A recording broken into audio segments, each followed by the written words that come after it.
Hello, good evening. Happy Sunday to all. Pupunta kami sa hospital ngayon kasi magpapalaboratory ako.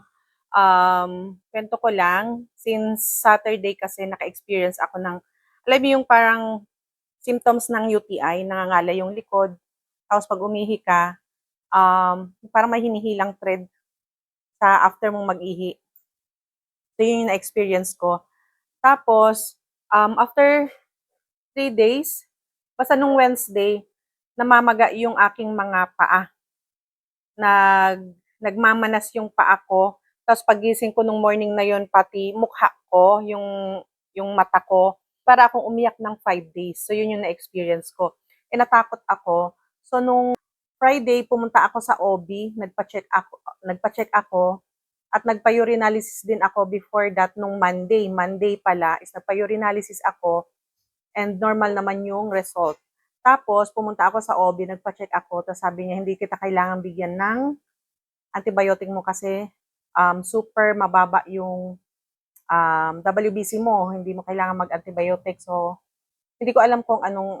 Sabi niya, ang ni-request ni doktora, yung OB is magpa-transvaginal, ultrasound ako, and then, tapos, hindi ako mapakali, pumunta pa rin ako sa kinabukasan, the Saturday, pumunta ako sa urologist, tapos nagpa-check din ako sa kanya at nirequestan din niya ako ng yung 1 dose na antibiotic, parang prophylaxis antibiotic for UTI. So tinake ko 'yon, 1 dose lang 'yon, ang mahal noon 500 plus yung isa. Tapos prescribe niya ako ng magpa-CBC ako and magpa full abdomen ultrasound. Ayan. Tapos ni-request ko na din, dinagdag ko na din na na pati liver, isali na din sa ultrasound para isahan na din.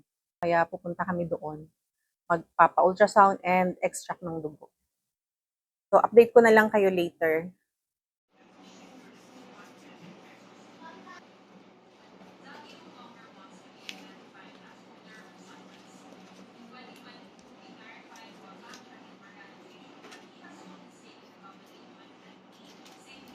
Masarap po ng kamay mo.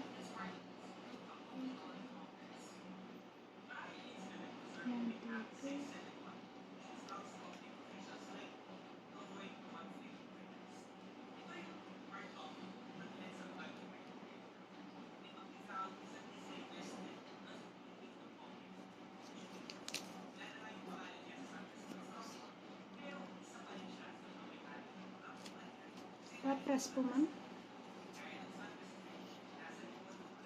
Ganang kamay mo. Hindi ko na feel. Ayan, nakauwi na kami and hindi ko napagawa lahat yung request ng doktor. Ang napagawa ko lang is CBC. And extra ka na ako ng dugo. Ayan. So, babalik ako bukas para sa aking ultrasound, yung abdominal ultrasound kasi by schedule pala yon. Kasi wala nang doktor ngayon nagagawa. So, babalik ako bukas 8 a.m. kasi first come first serve.